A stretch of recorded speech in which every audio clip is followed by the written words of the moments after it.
여러분 안녕하십니까? 반갑습니다. 우리 동주원 앞에 여름 장막 부흥회를 위해서 이렇게 함께 모일 수 있도록 허락하신 우리 주님께 또 준비해 주신 우리 합회와 또 운영위원회 또 모든 분들께 감사를 드립니다. 저는 이번에 이 말씀 집회 부탁을 받고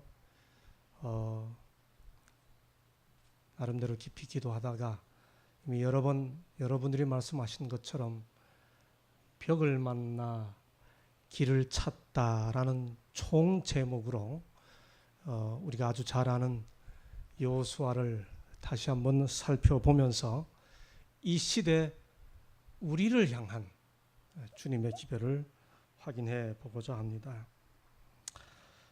우리는 살아가면서 종종 벽을 만나지요. 요즘 인터넷 공간에서 젊은이들이 흔히 쓰는 표현입니다. 넘사벽. 우리 이런 말들 들어보셨나요? 우리 어르신들 잘 못 들어보셨죠? 예, 넘을 수 없는 4차원의 벽. 이런 뜻입니다. 요즘 젊은이들 하는 말은 저도 잘 못 알아듣는 말이 참 많습니다. 그러나 대학에 있다 보니까 비교적 다른 분들보다는 익숙히 알죠. 넘사벽들, 아무리 해도 넘을 수 없는 그야말로 4차원의 벽들. 살다 보면 그렇게 벽이 꽉 막힌 듯한 상황들 자주 만나지요. 그런 현실의 벽을 넘어서고자 우리가 신앙생활을 시작했는데, 신앙생활을 시작하고 난 다음에 우리의 신앙생활에서도 때때로 벽을 만난 느낌이 들죠. 희망이 있나? 비전이 있나? 미래가 있나? 이렇게 어떤 이 벽이 꽉 막힌 듯한 상황들. 저 오래전 이스라엘 백성들이 바로 그랬습니다. 40년 광야 생활을 다 지나왔습니다마는 이제 요단강 바로 건너편에 도달해 거기 있으면서 그들이 심각한 벽을 만나고 있었죠. 이렇게 벽을 만날 때 우리들은 종종 어떻게 하든지 그 벽을 뚫어보기 위해서 이런저런 방법을 쓰죠. 어떤 경우는 벽을 허물고 지나가 보기도 하고, 어떤 경우는 벽을 넘어서 가보기도 하고, 어떤 경우는 밑으로 벽을 뚫어서 지하를 해서라도 어떻든 벽을 넘어보려고 하죠. 이스라엘 백성들이 40년 광야 생활을 지나서 이제 건너기만 하면 가나안 땅이 되는 요단 건너편, 요단 동편이라 흔히 그럽니다. 동편에 도착한 것은 민수기 22장에서입니다. 여러분들이 지도를 보시다가 어떤 지도가 되었든 지도는 오른쪽이 동쪽입니다. 보시는 대로 지금 요단강이 구불구불 흐르죠. 멀리서 보면 저기 갈릴리 바다에서 이 사해로 요단강이 흐릅니다. 그 요단강 이제 오른쪽에 보시는 대로 동그랗게 표시해 놓은 곳이 바로 여리고예요. 여리고 바로 건너편에 이제 이스라엘 백성들이 도착해 있었습니다. 자, 지금 보시는 대로 이 요단강이라고 하는 곳은 갈릴리 바다에서 사해로 흘러내리는 곳인데, 이 요단강이 흘러내리는 사해는 이 지상에서 가장 낮은 곳입니다. 무려 해발, 여기가 지금 해발이 얼마나 되는지 모르겠습니다만은 무려 해발 마이너스 298m입니다. 해발 마이너스 300m이기 때문에 아주 낮아요. 그래서 갈릴리 바다에서 이 요단강이 쭉 흘러내리면 낮은 곳으로 흐르니 낮기 때문에 아주 급하게 흐를 수밖에 없죠. 물이 급하게 흐릅니다. 사해 낮은 곳으로 흐르기 때문에 물이 빨리 흐릅니다. 이게 히브리어로 빨리 흐른다라고 하는 동사가 하나 있습니다. 야라드라고 그럽니다. 요단이란 조르단, 영어로 조르단이라고 그러죠. 이 요단이라는 말은 아주 쉬운 말입니다. 빨리 흐르는 개울, 급류, 이렇게 물이 급하게 흐르기 때문에 그 급류가 흐르는 그 사해 바다로 들어가는 그 개울을 급하게 흐르는 물, 이렇게 해서 요단이라고 부르게 됩니다. 아까 보신 것처럼 모든 지도는 오른쪽이 동쪽이에요. 그래서 요단 강변에 도착한 이스라엘이 요단강을 건너야 되는데 그 요단강이 흐릅니다. 또 그리고 계절상 그때는 수량이 물이 많아진 때였습니다. 이런 상황이기 때문에 이들이 이 요단강 동쪽에 와 머문 지 한 1년쯤 지나는 동안에 많은 일들을 경험하게 되죠. 여러분들이 민수기 22장을 읽어보게 되면 40년 광야 생활을 지내온 그들이 이제 시딤이라고 하는 곳, 요단 동편 오른쪽 그 골짜기에 도착해서 거기서 1년의 시간을 보내면서 이들의 마음속에 뭔가 조금씩 변화가 생기기 시작합니다. 어떤 변화가 생겼는가? 그게 심각한 문제가 생깁니다. 여기서 보시죠. 이스라엘 사람들은 아직도 요단 동편에 진을 치고 있었는데 거기에는 가나안 정복의 최초의 장벽, barrier, 방해물. 여러분, 이스라엘 백성들이 지금 가나안 가겠다고 40년 지나왔습니다. 그런데 바로 가나안 바로 건너편에 도착해서 지금 1년이 지나가고 있는데 꼭 건너갈 필요가 있나 하는 생각이 들게 하는 장벽이 있었습니다. 그 장벽이 요단강이었다는 거죠. 자, 이들이 요단강이라고 하는 장벽을 두고 그 앞에 서서 왜 이런 생각의 변화, 구태여 건너가야 하나? 라는 생각이 왜 들게 되었을까요? 그들이 거기서 멈추려고 하는 이유들 몇 가지가 있습니다. 그 첫 번째 이유가 그들이 지금 있는 땅이 너무 좋은 땅이었습니다. 가나안 동편은 흔히 뭐라고 불리기도 하는가 하면 길르앗이라고 불립니다. 우리 교우님들 요단 동편이 어떤 땅인지는 잘 몰라도 길르앗이라는 말은 많이 들어보셨죠. 그쪽 지명이 길르앗이라고 그럽니다. 그런데 이 길르앗은 아주 이 기후가 좋고 토지가 비옥했습니다. 특별히 그 지역은 아주 가축을 키우고 또 곡물을 재배하기에 더없이 좋은 곳이었습니다. 또한 그 길르앗에는 치료 효과가 아주 뛰어난 하나의 약품이 집중적으로 생산되었는데 그게 여러분 잘 아시는 유향이죠. 그래서 훗날 예레미야가 이렇게 말합니다. 길르앗에는 유향이 있지 아니한가? 그곳에는 의사가 있지 아니한가?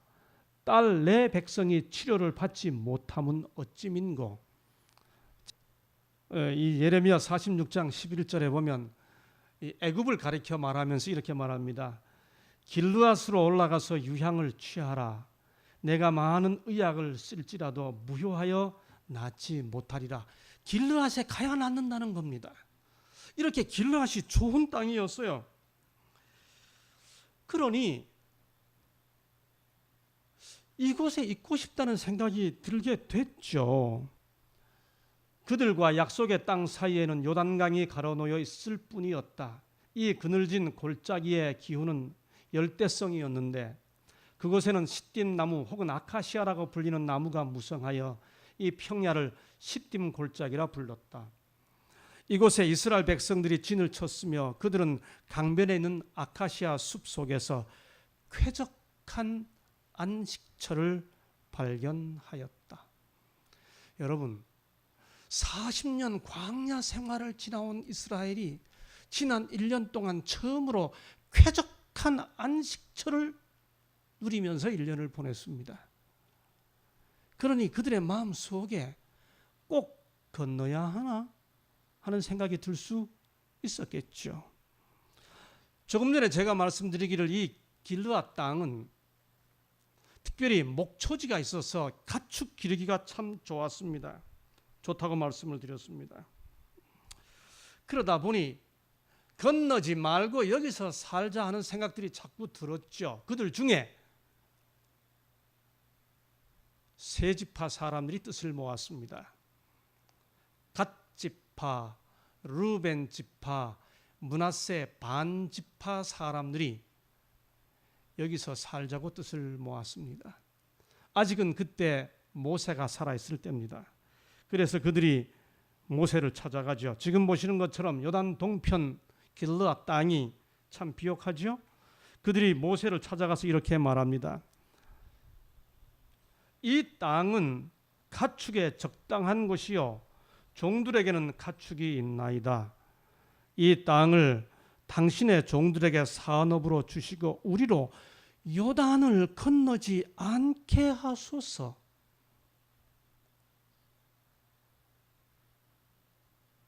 약속의 땅이 아니어도 좋은 땅이면 그냥 여기 살겠다는 겁니다. 좋은 땅에 살면 됐지 구태여 하나님께서 약속했다고 힘들게 요단강 건너갈 필요가 있겠나 하는 생각이 든 거지요. 좋은 땅이면 되잖아요. 모세가 이 말을 듣고 그들이 왜 그 말 하는지를 금방 알아챘습니다. 가축 이야기합니다마는 가축은 핑계죠. 그래서 모세는 아예 가축은 언급도 하지 않은 채 그들의 말에 이렇게 대답합니다. 너희 형제들은 싸우러 가거늘 너희는 여기 앉았고자 하느냐? 너희가 어찌하여 이스라엘 자손으로 낙심케 하여서 여호와께서 그들에게 주신 땅으로 건너갈 수 없게 하려느냐? 여러분 모세의 반응 잘 보세요. 모세의 반응은 두 가지입니다. 첫째는 그들 자신들을 향해 말합니다. 지금 형제들은 싸우려고 하는데 너희들은 여기 주저앉으려고 그래? 그렇게만 말하는 것으로 끝나지 않고 너희들이 지금 그런 생각하고 그런 선택하려고 하는 것은 너희들만으로 끝나는 게 아니고 지금껏 40년 광야 생활을 지나오고 하나님께서 주시겠다고 약속했기 때문에 건너가서 싸우려고 하는 나머지 백성들마저도 그 마음을 연약케 하고 낙심케 해서 그 사람들마저 여기 있고 싶다 이렇게 만든다는 말입니다. 그래서 모세가 그렇게 반응하죠. 형제들은 싸우러 가거늘 너희는 여기 앉았고자 하느냐? 그리고 이스라엘 백성들로 하여금 낙심케 하여 그들로 건너갈 수 없게 하려 하느냐? 모세의 반응이 참 예민하고 격렬합니다. 백성들 전체를 이끌고 약속의 땅을 가야 하는 지도자로서는 당연한 반응이지요. 백성들 중에서 이런 말 하는 사람 나오면 모두를 이끌고 약속의 땅으로 가야 하는 사람으로서는 당연히 그런 걱정이 들죠. 그래서 그런 반응을 하는 겁니다. 모세가 이런 반응하는 것은 어쩌면 그들의 마음을 다 알고 있었고 그들의 그런 반응들이 그런 분위기가 진중에 퍼지고 있었다는 것도 감지하고 있었기 때문에 그렇게 예민하고 격렬하게 반응을 하는 거죠. 이스라엘 백성들이 거기 1년을 지나가면서 꼭 건너가야 되나 하는 생각이 든 두 번째 이유가 있습니다. 그것은 건너가면 거기 원주민들이 있는데 그들이 너무 겁나는 겁니다. 가서 그들과 싸워야 되는데 그들이 두려운 거죠. 여러분들 출애굽한 지 2년 만에 모세가 가데스 바네아에서 정탐꾼들을 보냈을 때 그 12명의 정탐꾼들이 가서 갈렙과 여호수아를 제외한 나머지 10명들이 했던 말 다 기억하시죠? 울면서 땅을 치면서 소리 지르면서 그 사람들은 아낙 자손 대장부 같더이다. 네피림 후손 같더이다. 그들에 비해 보면 우리는 마치 메뚜기 같더이다. 그렇게 하면서 울고 그 말 들었던 백성들이 다 밤새도록 울면서 땅치고 통곡했던 것 여러분 다 기억하시죠? 그랬던 40년 전, 38년 전 이야기 그 현장에 와 있는 겁니다. 거기니 건너다 보면 저 멀리 여리고가 보입니다. 그 여리고 성이 더 무섭죠. 그때는 듣기만 했는데 지금은 보고 있으니 막상 건너가면 쟤네들하고 어떻게 싸우지? 우리가 뭘 모를 때는 바벨론, 우리끼리 모였을 때는 바벨론이 무너진다 이렇게 했는데 그 사람들 딱 만나보면 이길 수 있나? 이거 진짜 게임이 되나? 하는 생각이 들죠.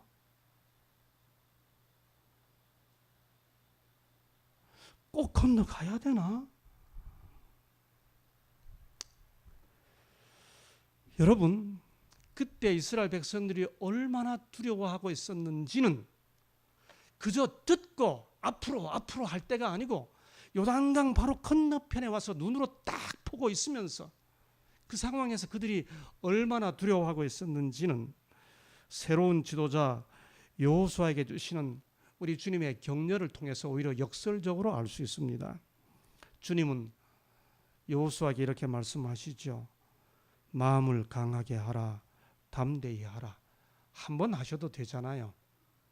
그런데 한 번 하신 다음에 두 번째, 오직 너는 마음을 강하게 하고 극히 담대히 하라. 두 번째 말씀하셨습니다. 7절에. 두 번 말씀하시면 됐잖아요. 그런데 세 번째 9절에 보면 마음을 강하게 하고 담대히 하라. 두려워 말며 놀라지 말라. 여러분, 우리 주님께서 세 번씩이나 이렇게 말씀하신다는 의미는 역설적으로 그만큼 여호수아도 겁내고 있다는 뜻입니다. 이스라엘 백성들이 이 요단강 앞에서, 요단강의 장벽 앞에서 못 건너겠다고 생각하게 된 세 번째 이유는 모세가 죽었습니다. 여러분, 모세가 누굽니까? 모세가 어떤 사람입니까? 신명기 34장 10절에서 말하기를 그 후에는 이스라엘에 모세와 같은 선지자가 일어나지 못하였으니 모세는 여호와께서 대면하여 아시던 자요. 모세 이후에는 다시는 모세 같은 선지자가 없었습니다. 모세는 그 정도 인물입니다. 그런데 그 모세가 죽었습니다. 여러분, 지금 새로운 지도자 여호수아가 앞에 섰습니다마는 아직은 이스라엘 백성들에게 모세와 같은 확고한 리더십이 구축되어 있지 않은 상황이었습니다. 말 그대로 리더십 교체기입니다. 아까 말씀드린 대로 대통령이 돌아가셨다는 거예요. 아침을 먹고 놀란 가슴에 오야뽕으로 갔습니다. 저는 지금도 기억합니다. 오야뽕에 올라갔더니 구석구석에서 흐느끼는 소리가 들려요. 그러면서 하나님, 우리나라를 지켜주옵소서, 이 나라를 붙들어 주옵소서 하고 기도하는 소리가 들렸습니다.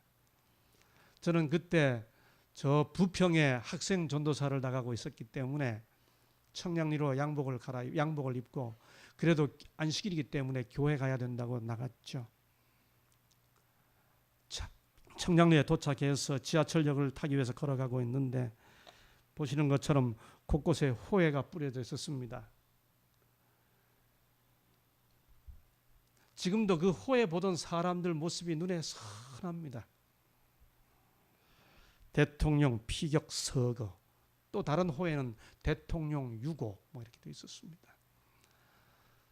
절대적인 영향력을 행사하던 지도자가 갑자기 사라지자 그분에 대해 지지 여부를 떠나 호불호를 떠나 좋아하고 싫어하고를 떠나 강력한 영향을 행사하던 한 지도자가 갑자기 사라지니까 모든 백성들이 일종의 정신적 공황 상태에 이르게 되었죠. 여러분, 모세가 숨졌을 때에 그때 그 당시에 그의 건강에 대해 우리가 잘 알죠. 모세 죽을 때 나이 120세라 그 눈이 흐리지 아니하였고 기력이 쇠하지 아니하였더라. 저는 대학생 시절에 이 구절이 무슨 의미인지를 몰랐습니다. 눈이 흐린다는 말이 뭔가? 눈에 뭐가 자꾸 끼인다는 말인가? 이게 무슨 말인가? 제가 죄송합니다. 노안이 올 때까지 이 말이 무슨 말인지를 몰랐습니다. 근데 이제 정말 이 말이 무슨 뜻인지를 제가 압니다. 여러분, 모세가 죽었을 때 눈이 흐리지 않았어요. 기력이 쇠하지 않았습니다. 그런 상태로 죽었어요. 말 그대로 갑자기 간 것입니다. 그의 사명이 끝나기, 미션이 끝나기 때문에 가나안 땅을 들어갈 수 없다는 섭리에 의해 거기서 끝났습니다. 그야말로 지도자 유고 상태입니다. 여러분, 한 나라의 통치자와 비교할 수 없는 절대적 영적 영향력, 그 이후에 어떤 선지자와도 비교할 수 없는 지도력을 가졌던 모세가 사라진 상황입니다. 이때 과연 여호수아를 믿고 따라갈 수 있을까 하는 생각이 백성들 마음속에 들 수가 있죠. 그런 상태로 1년이 지나가고 있었습니다.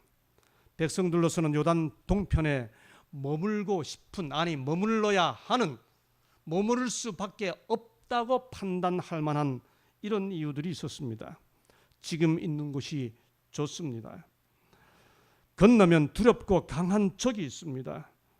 위대한 지도자 모세마저 죽었습니다. 그러니 꼭 건너야 되나 하는 생각이 들 수 있었죠. 예,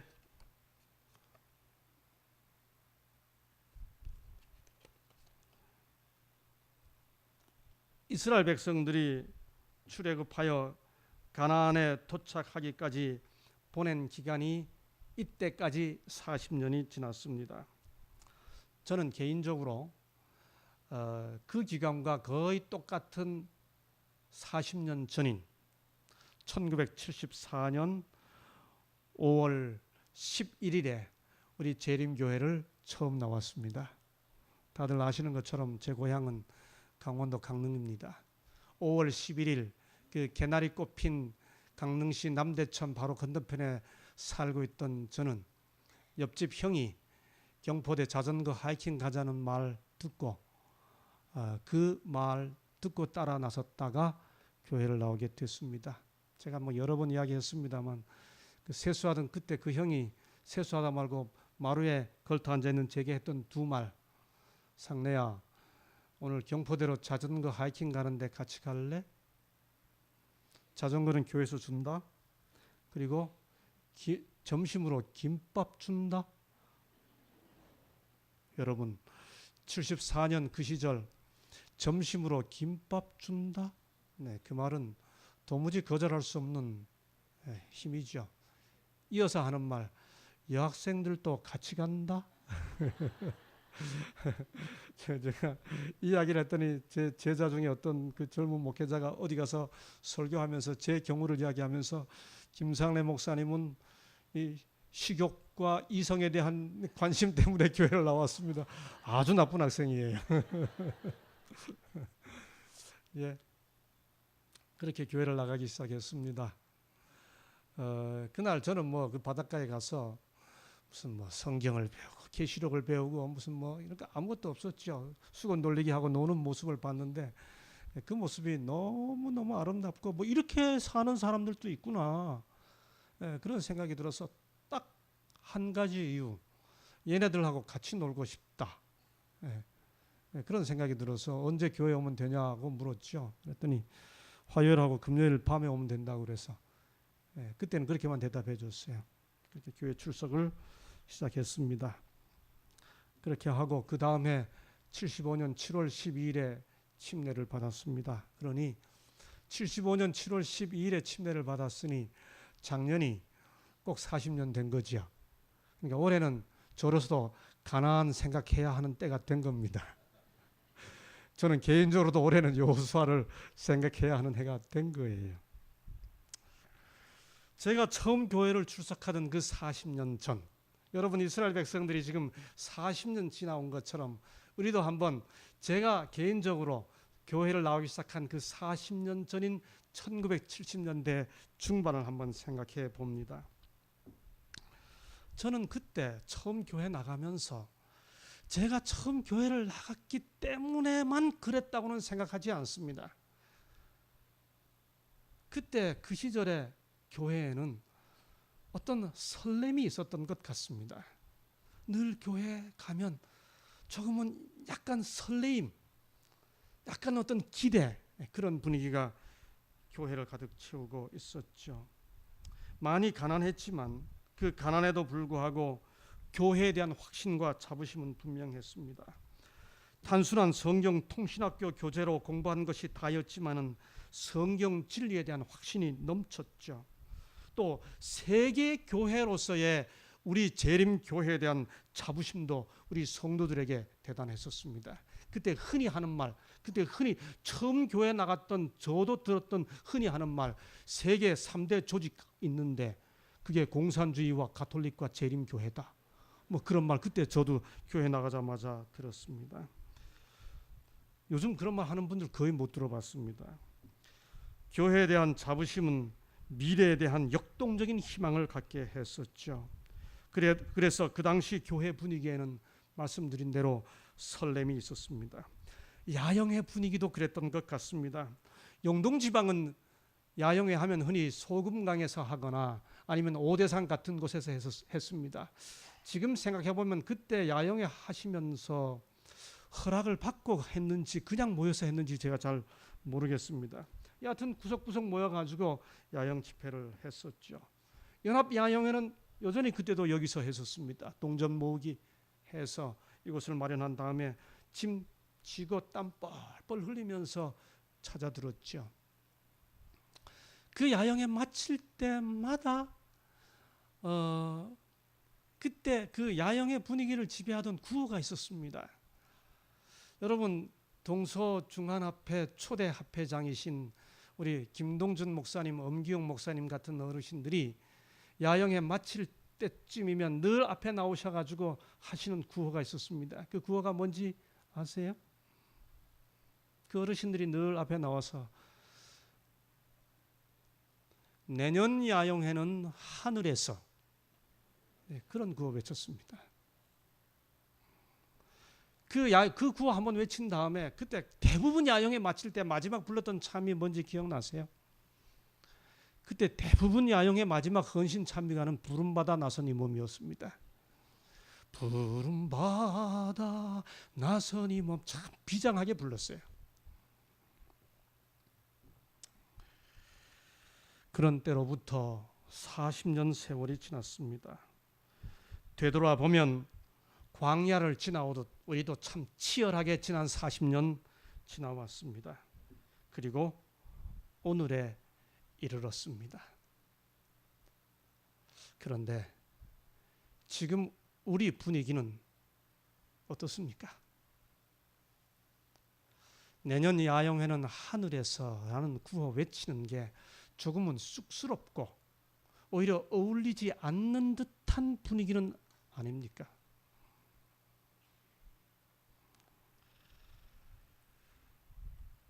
아니요. 지금 우리는 교회에 대한 자부심이 성경 통신 과목 간단히 몇 개 배우고 그러고도 확신했던 것과는 달리 많은 정보와 지식은 접하면서도 하나님의 말씀에 대한 확신은 더 쓰러져 가고 있지는 않습니까?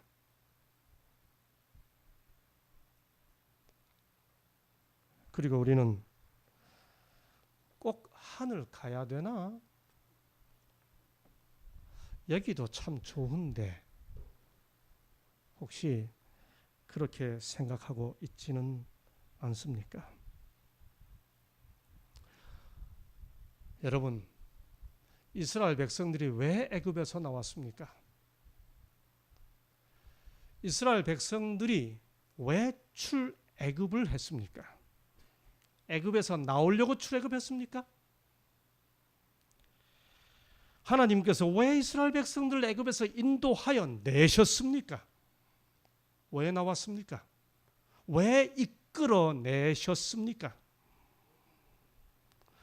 신명기 6장 23절은 분명히 말하죠. 우리 열조에게 맹세하신 땅으로 우리에게 주어 들어가게 하시려고 우리를 거기서 인도하여 내시고, 출애굽의 목적은 출애굽 그 자체가 아닙니다. 하나님께서 이스라엘 백성들을 애굽에서 이끌어낸 것은 들어가게 하시려고 이끌어내셨지, 이끌어내기 위해 이끌어낸 것이 아닙니다. 신학자들은 이렇게 쉬운 말을 어렵게 표현합니다. 그들은 뭐라고 표현하는가 하면 아이소디우스가 없는 엑소디우스는 meaningless라고 합니다. 가나안의 가나안이 없는 출애굽은, 여러분 영어의 엑소디우스란 말 속에는 애굽이란 단어가 없어요. 그냥 길로 나왔답니다. 그래 아이소디우스는 신조어입니다. 들어가야 된다는 거죠. 가나안에 들어가지 않은 출애굽은 의미가 없다는 거예요.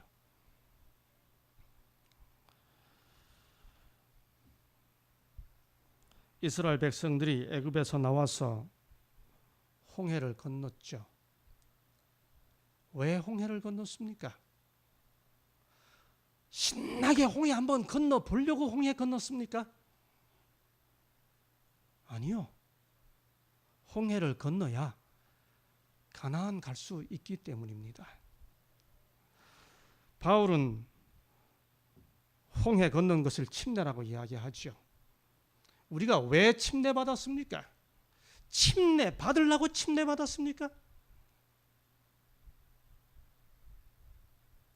결혼하려고 침례받나요? 취직하려고 침례받나요? 침례받기 위해 침례받습니까? 이스라엘 백성들이 홍해를 건넌 것은 홍해를 건너기 위해 홍해를 건넌 것이 아니고 가나안에 들어가기 위해 홍해를 건넜죠. 홍해를 건넌 이스라엘 백성들이 광야에 들어갔습니다. 광야에 들어가서 뭐 했죠? 만나를 먹었습니다. 여러분, 그런데 이스라엘 백성들이 광야에 들어가서 만나를 왜 먹었습니까? 광야에 들어가서 만나 먹기 위해 광야에 들어갔습니까? 아니에요. 가나안에 가기 위해 광야에서 만나를 먹었죠. 스데반은 설교하면서 이스라엘 백성들이 광야에 있었던 기간이 교회 기간이었다고 설명했습니다. 우리는 왜 침례받고 교회를 나오고 다니고 있습니까? 우리는 왜 침례받고 설교 말씀을 듣고 있고 우리는 침례받은 다음에 왜 예배를 드리고 있나요? 교회를 다니기 위해 교회를 다닙니까? 아니요. 이스라엘 백성들이 광야에서 만나를 먹은 것은 광야에서 만나를 먹기 위해서가 아니고 거기서 만나를 먹어야 가나안을 갈 수 있기 때문이었습니다. 재림교회가 이 땅에 재림교회라는 이름으로 존재하는 것은 교회로서 존재하는 것이 목적이 아니라 주님이 약속하신 곳으로 가야 하기 때문이지요. 그 방향과 그 목표가 사라진 재림교회는 길을 잃은 백성들이지요.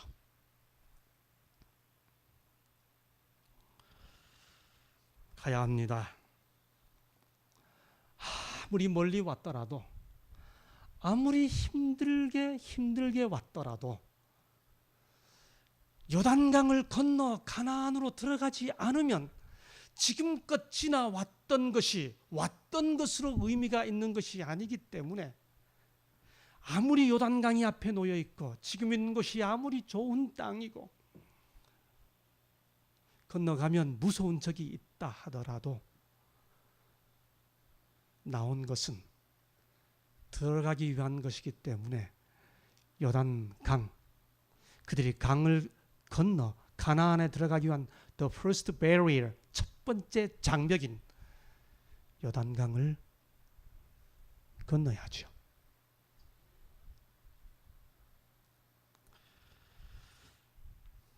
건너야 합니다. 시딤을 떠나야 합니다. 아무런 길이 제시되어 있지 않았지만 길을 찾아 나서야 합니다.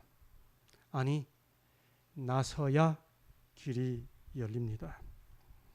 요단 동편에서 머뭇거리고 있던 그들이 어떻게 떨치고 일어나 그런 도전을 시작할 수 있었을까요? 그들이 어떻게 요단의 장벽을 넘어 길을 찾을 수 있었을까요?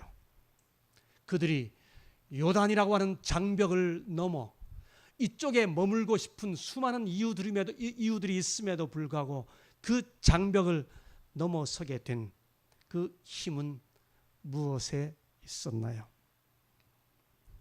벽을 넘는 힘 첫 번째, 그것은 여호수아의 믿음이었습니다. 새로운 지도자 여호수아의 믿음과 용기, 그것이 이스라엘 백성들로 하여금 요단을 건너게 했죠. 이미 말씀드린 대로 그때는 리더십 교체기였습니다. 위대한 지도자 모세가 죽은 이후에 아직 여호수아의 리더십이 확고하게 자리 잡지 못한 때였습니다. 그런 때에 여호수아에게 큰 책임이 부여되죠. 그리고 그 책임이 바로 하나님께서 이렇게 말씀하십니다. 이제 너는 일어나 이 요단을 건너 이스라엘 자손에게 주는 땅으로 가라. 요단을 건너라. 하나님이 여호수아에게 하신 첫 번째 미션, 첫 번째 명령, 그것이 머물지 마라, 멈추지 마라, 포기하지 마라, 계속 가라, 요단을 건너라. 이렇게 명령하신 다음에 주님은 여호수아를 격려하십니다. 말씀드린 대로 마음을 굳게 하라. 당부하십니다. 좌우로 흔들리지 말라. 그리고 약속하십니다. 내가 너와 함께 하리라. 이 격려와 이 당부와 이 약속을 붙잡고 여호수아가 일을 시작합니다. 여러분, 여호수아가 하나님의 이 명령을 듣고 맨 처음 한 일이 뭐죠? 3일 후에 요단을 건너겠다라고 말한 다음에 3일 후에 요단을 건너기 위해 가장 먼저 한 일이 뭐죠? 그것은 정탐꾼들을 여리고성에 보낸 일이었습니다. 그 점에 대해서는 제가 내일 아침 오전에 좀 더 자세히 말씀을 드리도록 하겠습니다. 여호수아가 가장 먼저 한 일이 3일 후에 요단을 건너겠다고 이야기한 다음에 정탐꾼들을 보냈는데 그 정탐꾼들이 여리고를 탐지하고 돌아오는 기간이 3일이 걸립니다. 여러분, 그런데 성경에 보면 여호수아가 정탐꾼들을 보낸 다음 그들이 돌아와서 그 여리고 상황에 대해 보고할 때까지 그 3일 동안 여호수아가 무엇을 했는지 성경에 아무것도 기록이 없습니다. 그가 첫 미션을 수행하면서 강을 건너라고 하는 미션을 수행하면서 그 명령을 듣고 난 다음 그것을 수행하기 위해 정탐꾼들을 보낸 그 3일 동안 여호수아는 과연 무엇을 하고 있었을까요?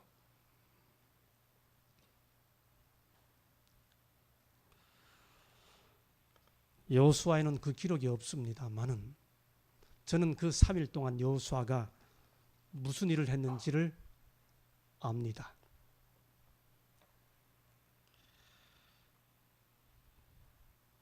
성경 기록상 여호수아란 이름이 최초로 등장하는 것이 출애굽기 17장입니다. 이스라엘 백성들이 출애굽기 16장에서 만나를 먹은 다음에 출애굽기 17장 초반부에서 물이 없다고 불평하기 시작합니다. 하나님께서 반석을 쳐서 생수를 열어주시죠. 그 직후에 출애굽한 이스라엘 백성들이 처음으로 겪는 아말렉 전쟁이 시작이 됩니다. 그 아말렉 전쟁이 시작이 될 때 여러분 다 잘 아시는 것처럼 여호수아는 들판에 나가서 전쟁을 하고 있고 모세는 산 위에서 하나님의 지팡이를 들고 팔을 들고 있습니다. 모세의 팔이 들리면 여호수아가 이기고 피곤하여 팔이 내려오면 여호수아가 집니다. 여러분, 지금 전쟁터에 있는 여호수아는 자기가 지금 전쟁을 하고 있는데 왜 이기는지 왜 지는지를 모릅니다. 모세가 팔을 들면 이기고 팔이 내려오면 지기 때문에 아시는 대로 아론과 훌이 양쪽에서 모세의 팔을 붙잡아 주죠. 모세가 여호수아에게 이르되 우리를 위하여 사람들을 택하여 나가서 아말렉과 싸우라. 내일 내가 하나님의 지팡이를 손에 잡고 산 꼭대기에 서리라. 여호수아는 이 말을 듣고도 그것이 어떻게 연결됐는지를 몰랐습니다. 그 몰랐다는 이유를 그 다음 절에 보면 확인할 수 있습니다. 이 아말렉 전투가 끝나는 제일 마지막에 하나님께서 모세에게 특별한 명령을 내립니다. 여호와께서 모세에게 이르시되 이것을 책에 기록하여 기념하게 하고, 우리들은 성경 읽다가 책에 기록하라 하는 말 나오면 기록해서 오늘 우리들에게 들려주라는 말이구나, 후세대에게 들려주라는 말이구나, 바로 그렇게 이해하고 맙니다. 여러분, 그런데 이 경우는 하나님께서 책에다가 기록하라고 하는 분명한 목적을 하나님이 갖고 계셨습니다. 그게 뭔가? 이어지는 말씀에 보면 여호수아의 귀에 외워 들리라. 하나님께서 이 일을 기록해가지고 책에 기록해서 여호수아에게 들려주라고 모세에게 명령하셨습니다. 왜 그랬을까요? 비록 모세가 여호수아에게 너 나가 싸워, 내가 지팡이 들고 갈 거야 라고 해도 그 지팡이 드는 일과 자기가 전장에서 싸우고 지고 하는 그 승패와의 인과관계, 그 관계를 여호수아는 전쟁하기 때문에 인지하지 못합니다. 하나님께서 모세에게 이것을 기록하여 여호수아의 귀에 외워서 들려주라고 말씀하셨던 것은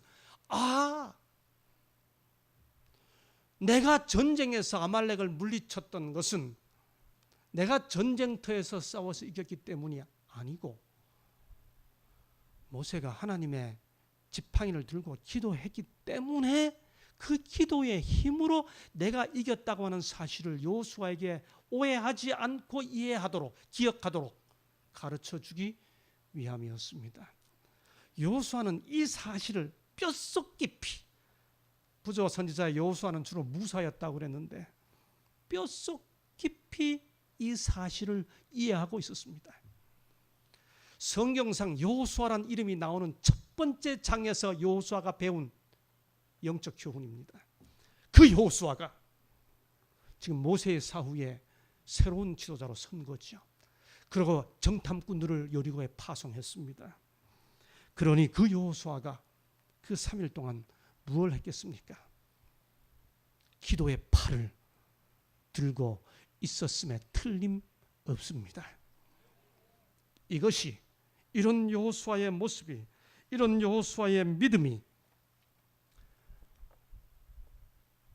요단강을 건너야 되겠다고 하는 힘의 원천이 된 거죠.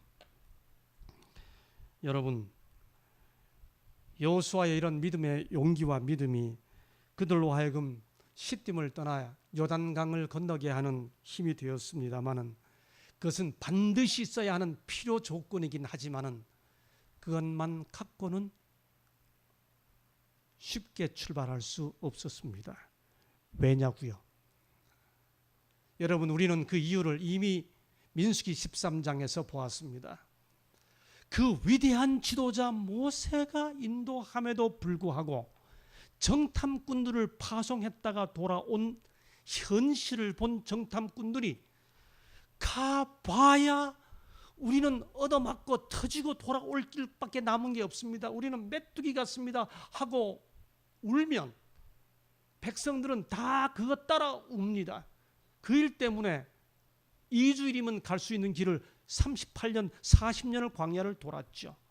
마찬가지로 그때 12명이 파송돼서 갈렙과 여호수아만 빼놓고 나머지 10명이 그렇게 울었던 것처럼 지금 2명을 보냈는데 그 2명의 정탐꾼들이 여리고를 보고 온 다음 돌아와서 역시 38년 전 선배들 말이 맞았습니다. 여호수아 각하여 생각 잘하십시오.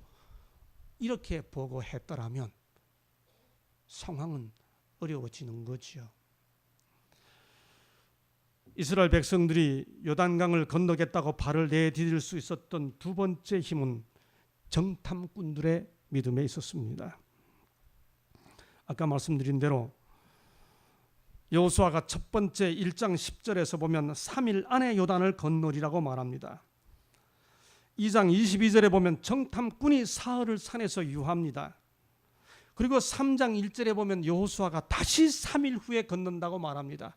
그래서 여호수아 1장, 2장, 3장을 순서대로 읽으면 여호수아가 맨 처음 했던 명령 1장 10절의 명령은 정탐꾼들이 다 산에서 여리고 산에서 까먹고 3장 1절에 돌아와서 두 번째 3일 후에 다른 명령을 내린 것처럼 보입니다. 여러분, 그런데 그렇지 않습니다. 성경은 어떤 사건을 기록하다가 따로 빼서 더 중요하게 자세히 설명할 게 있으면 따로 빼서 나중에 설명합니다. 그래서 2장은 여호수아 2장은 창세기 여호수아 1장 10절과 나중에 말씀드리면 그 사이에 9절과 10절 사이에 사실 들어가야 합니다. 1장 9절과 1장 10절 사이에 2장의 정탐꾼 파송이 들어가야 돼요. 이렇게 쉬운 이야기를 신학자들은 어렵게 표현합니다.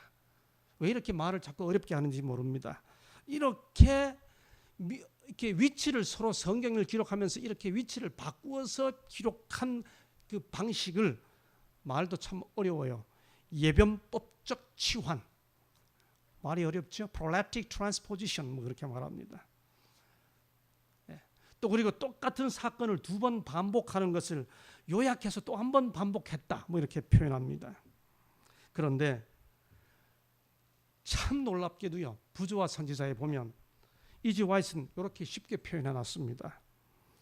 정탐꾼들은 무사히 돌아왔다. 이제 진군 준비를 하라는 명령이 하달되었다. 무슨 말이에요? 요단강 건너라는 명령은 정탐꾼들이 돌아온 다음에 주어졌다라고 설명하고 있는 거죠. 이미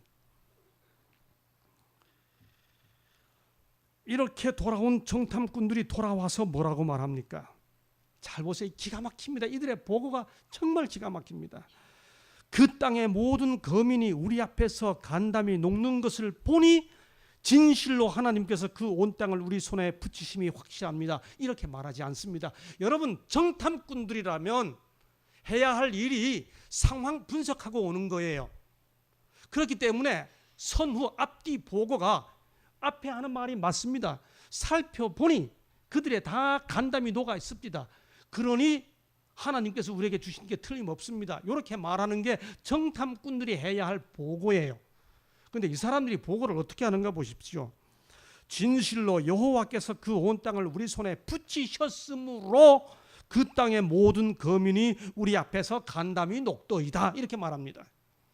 약속을 먼저 말하는 거죠. 하나님의 허락을 먼저 이야기합니다. 다시 말해 이 두 정탐꾼의 보고는 현실 파악에 근거한 보고라기보다 믿음에 근거한 보고였습니다. 여러분, 글쎄요,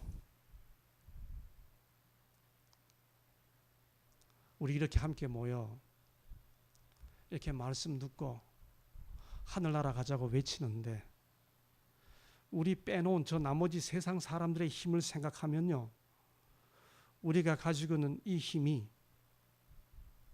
정말 가나안 땅을 우리에게 붙여서 그들이 간담이 녹도이다라고 말할 수 있나요?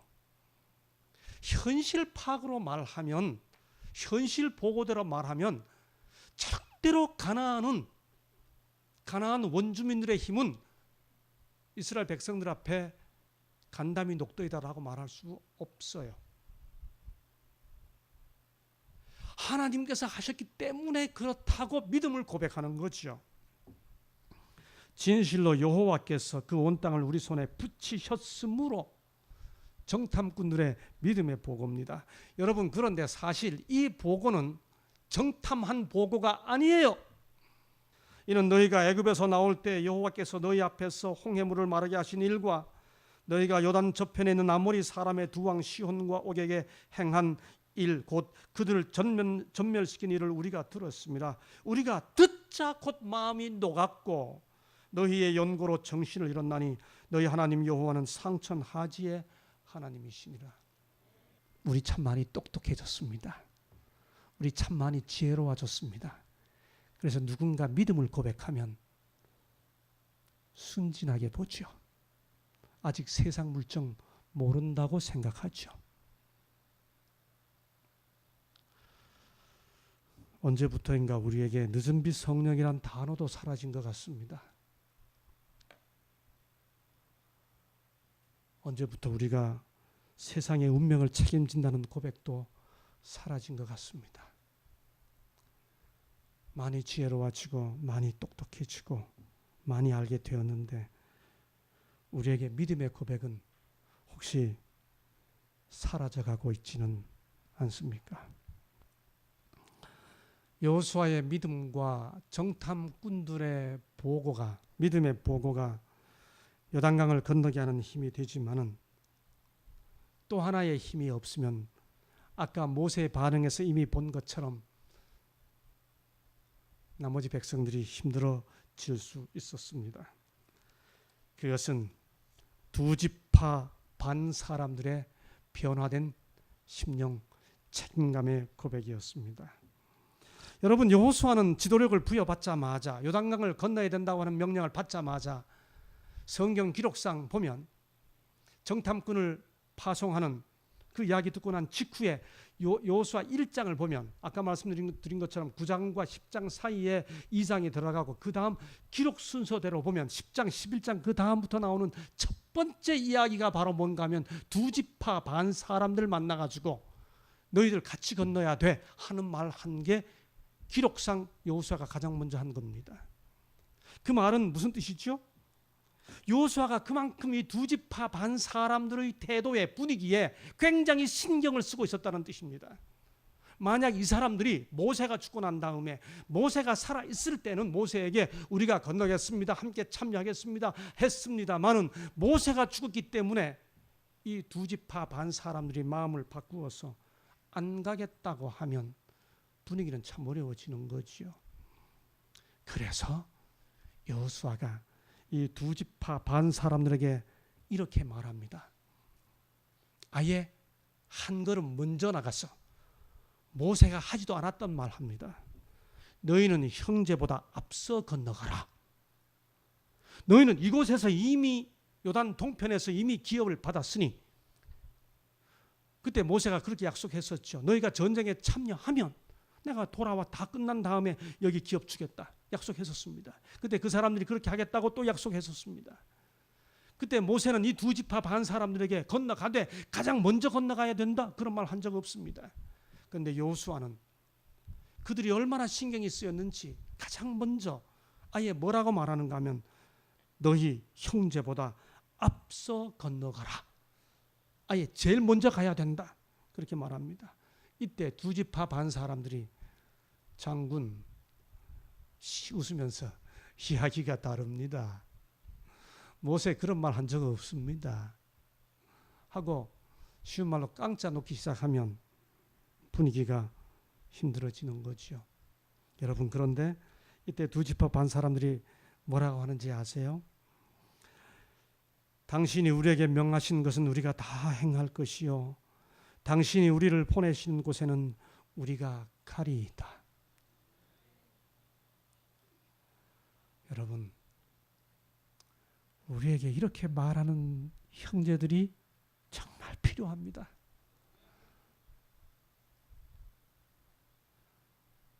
신앙이 뭐예요? 여러분, 교회 생활이 뭐예요?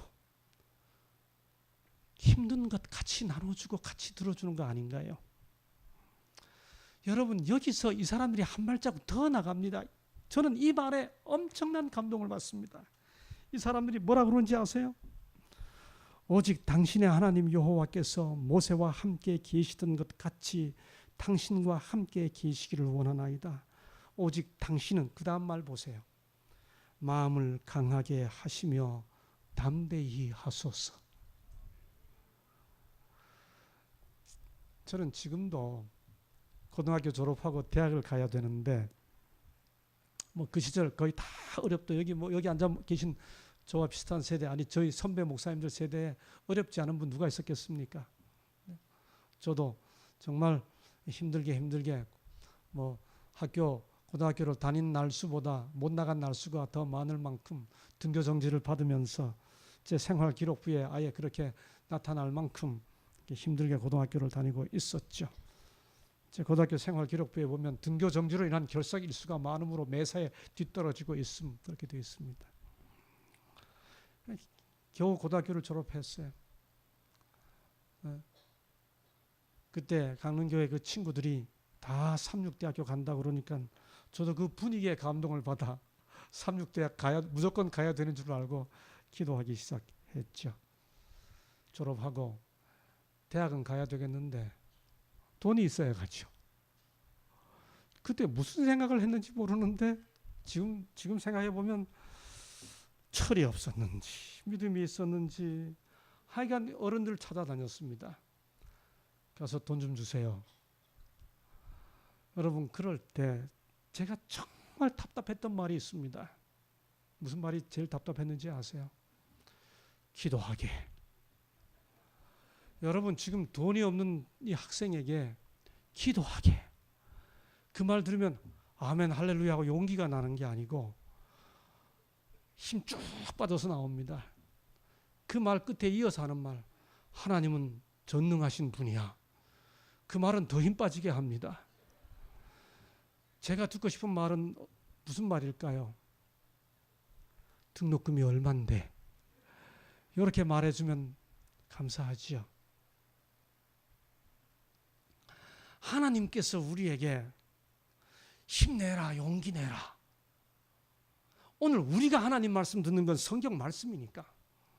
성경 말씀에 보면 하나님께서 우리에게 내가 너와 함께 하리라 얼마나 많아요. 하나님은 전능하시다 얼마나 많습니까? 근데 그 말씀들이 우리 인간들에게 피와 살이 있고 혈과 육이 있는 우리에게 와 닿지 않잖아요. 그럴 때 누군가가 어깨에 이렇게 쓰다듬으면서 다가와가지고 배고프지? 안아주면서 힘내. 이렇게 해줄 때 우리 눈물이 나잖아요. 여러분, 여호수아 입장에서는 정말 긴장하고 얘네들이 안 건너간다면 어떻게 하지? 라고 생각해서 신경 쓰여서 가장 먼저 물었던 그들이 하나님께서 하셨던 단어와 똑같은 단어를 쓰면서 힘내세요. 마음 단단히 먹으세요. 라고 해줄 때 여호수아가 얼마나 용기가 되었을까?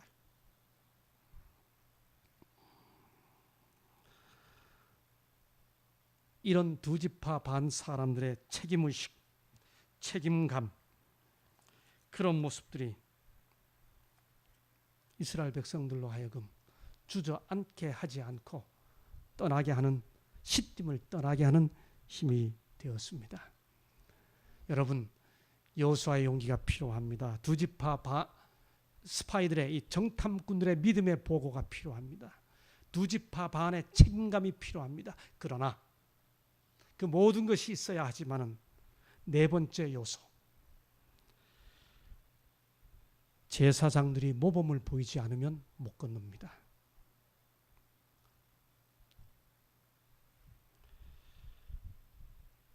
여러분, 백성들이 요단강을 건너기 위해서는 맨 먼저 제사장들이 가장 먼저 요단에 들어가야 했습니다. 또 백성들이 다 건너는 동안에 강 가운데 서 있어야 했습니다. 백성들이 다 건넌 다음에 마지막으로 올라와야 했습니다. 법궤를 메고요. 여러분, 성경을 읽어보게 되면 광야에서 법궤가 이동할 때 출애굽에서 시내산에서 계명을 받은 다음 처음 3일 동안만 법궤가 앞에 가 있었습니다. 나머지 기간 동안 광야를 이동할 때는 언제나 법궤는 진 중앙에 들어가 있어야 했습니다. 지난 40년 동안. 그런데 지금 요단강을 건너려고 하는 이 즈음에 하나님은 다시 법궤로 하여금 진 앞으로 나오라고 명령하고 있습니다. 백성들에게 그렇게 지시하신 이유는 이것 때문입니다. 백성에게 명하여 가로되 너희는 레위 사람 제사장들이 너희 하나님 여호와의 언약 궤 매는 것을 보거든 너희 곳을 떠나 그 뒤를 좇으라. 지금까지 광야에서는 백성들이 법궤를 옹위하고 왔습니다마는 가나안 땅에 들어가려면 법궤를 따라 들어가야 합니다. 법궤를 따라서 따름으로 건넙니다. 백성들 앞에서 제사장들이 들어가야 했고 먼저 발을 들여 놓았어야만 백성들이 건너갈 수, 그걸 따라가야 건너갈 수 있죠. 예, 우리는 따라가야 합니다. 따름을 배워야죠. 내 앞길 험악하여도 나 주님만 따라가리. 십자가를 내 가지고 주를 따라가도다. 따라가야죠. 아무데나 예수 나를 이끌면 아무데나 예수 따라가려네. 우리 다 따라간다고 이야기하잖아요. 주 예수를 따라가는 따름. 여러분 따라가려면 제사장들이 앞서야죠. 여러분 도표 보세요. 2008년부터 2009년, 2010년까지 한국 사람들이 신뢰하는 종교표입니다. 여기 녹색이 불교입니다. 가운데가 가톨릭입니다. 제일 오른쪽이 개신교입니다. 기독교입니다. 2008년도에도 제일 낮고요. 2009년도에도 제일 낮고 2010년도에도 제일 낮습니다. 한국 사회에서 기독교가 불교와 가톨릭에 비해 희망이 없습니다. 보세요. 이게 2008년, 9년, 10년 통계고요. 이게 2010년 이야기입니다. 한국 사회에서 존경받는 직업군을 조사했습니다. 쭉 조사해 보니까 소방관이 1위입니다. 30개 직업군을 조사했는데 존경받는 직업군 1위 소방관, 2위 간호사, 5위 의사, 11위 신부, 18위 승려, 25위 목사. 이게 한국 사회 개신교 상황입니다. 2011년 조사입니다. 한국 사회에서 가장 좋은 종교, 아니 반대로 갈등을 가장 많이 일으키는 종교, 전체 종교 중에서 보시는 대로 개신교 순입니다. 기독교가 57%로 한국 사회를 힘들게 한다고 통계조사가 나와 있습니다. 2012년입니다. 종교 지도자 자질에 대한 신뢰도입니다. 신부가 44%, 승려가 34.5%, 목회자가 23.8%. 2013년 통계입니다. 전체적으로 한국 교회를 신뢰한다가 예스가 19.4%, 아니다가 44.6%. 목회자든 그리스도인들이든 교인들이든 여하튼 개신교입니다. 일반 개신교의 기독교라고 하는 것을 보는 한국 사람들의 상황들이지요. 한마디로 한국 사람들이 교회 따라갈 것 못 된다 그렇게 생각한다는 거지요.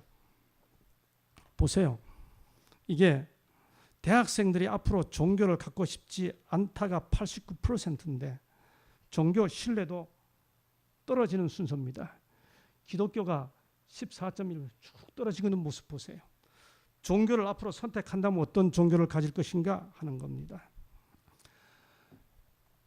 법궤를 메고 요단강 앞에 들어가야 백성들이 따를 수 있었습니다. 여러분, 한국 사회를 위해 법궤를 메야 할 제사장들이 누군가요? 이스라엘 사람들은 아직도 요단 동편에 진을 치고 있었는데 거기에는 가나안 정복의 최초의 장벽이 나타나 있었다. 하나님께서 여호수아에게 보내신 최초의 기별은 일어나 요단을 건너 이스라엘 자손에게 주는 땅으로 가라는 것이었다. 그들이 어느 길로 통행하는지에 대한 아무런 지시도 주어지지 않았다. 그러나 여호수아는 하나님께서 어떻게 명하시든지 그분께서 당신의 백성이 나아갈 길을 만드실 것을 알고 있었다. 장벽을 넘어 길을 열어줄 것을 여호수아는 알고 있었습니다. 예, 이 땅이 좋다고 안 넘어가려고 그랬습니다. 건너가봐야 무서운 적이 있다고 안 건너가려고 그랬습니다. 모세가 죽었다고 안 건너가려고 그랬습니다. 그러나 여호수아의 영감적인 지도력과 두 정탐꾼들의 믿음과 두 지파 반 사람들의 협동심과 책임감, 그리고 제사장들의 솔선수범에 의해 그들은 요단강을 건넜습니다. 여러분, 가야 합니다. 어떤 장벽이 우리에게 놓여 있어도, 아무리 멀리 왔어도 온 것 자체가 목적이 아니고 가나안에 들어가야 하는 것이 우리 목적이기 때문에 떠나야 합니다. 계속 가야 합니다. 장벽을 넘어, 요단강의 장벽을 넘어 길을 내고 건너 가야 합니다. 이 야영의 기간 동안 함께 순간순간 다가오는 벽을 넘어 길을 찾는 시간 되시기를 바라면서 첫날 첫 시간 말씀을 마치도록 하겠습니다.